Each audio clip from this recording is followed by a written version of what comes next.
Here we have f of x equals x squared minus 4 divided by x minus 2. So we're first going to factor this as x plus 2 times x minus 2 over x minus 2.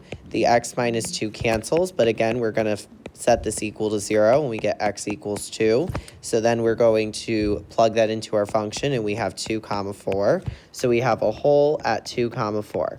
And then what we're going to do is just graph our function as y equals x minus 2, but we have a hole at 2 comma 4. So I'm going to go ahead and draw that right away. So we have that here, and then we go over and we draw our graph. So we have negative 2, we go up by 1 each time.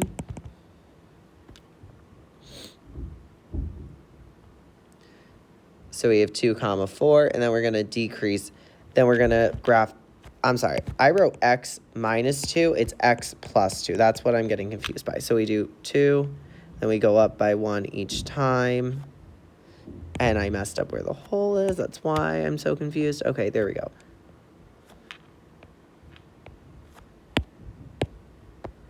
And then we just draw our graph. And now we fill in our information. The domain is from negative infinity to 2, union 2 to infinity. The range is going to be from negative infinity to 4, union 4 to infinity. The x-intercept is going to be negative 2 comma 0. The y-intercept will be 0 comma 2. And then there's no horizontal or vertical asymptotes. Here we have f of x equals x minus 3 over x squared minus 5x plus 6. So we're going to first factor the denominator. So we'll have x minus 3 over x minus 3 times x minus 2. The x minus 3's cancel, and we have 1 over x minus 2. So because we canceled this x minus 3, that's going to form the x value for our first hole, or for the only hole we have here. So it's going to be 3, and we figure out this value by doing 1 over 3 minus 2, which is going to be 1 over 1, which is just 1.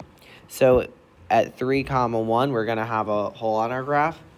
And then we can go ahead and fill in the rest of the information. The horizontal asymptote, the degree of the numerator is less than the degree of the denominator.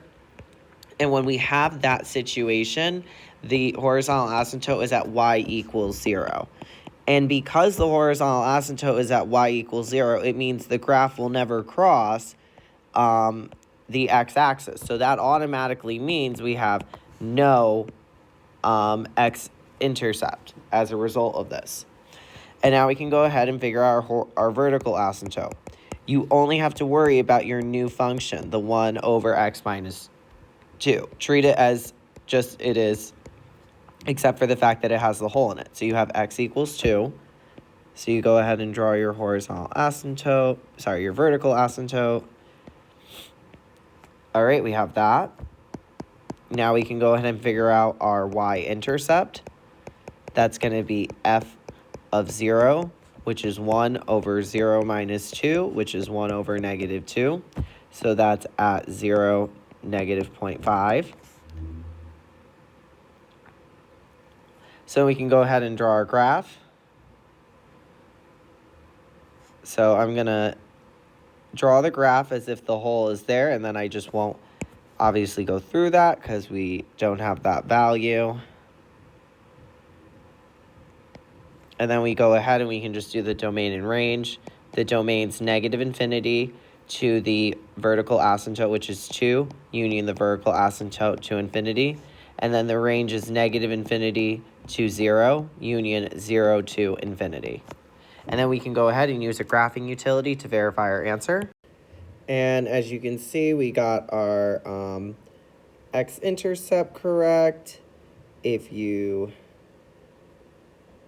hover over to 3, right at 3, it says it's undefined, so we know we did this right. All right, and after this lesson, you can graph rational functions.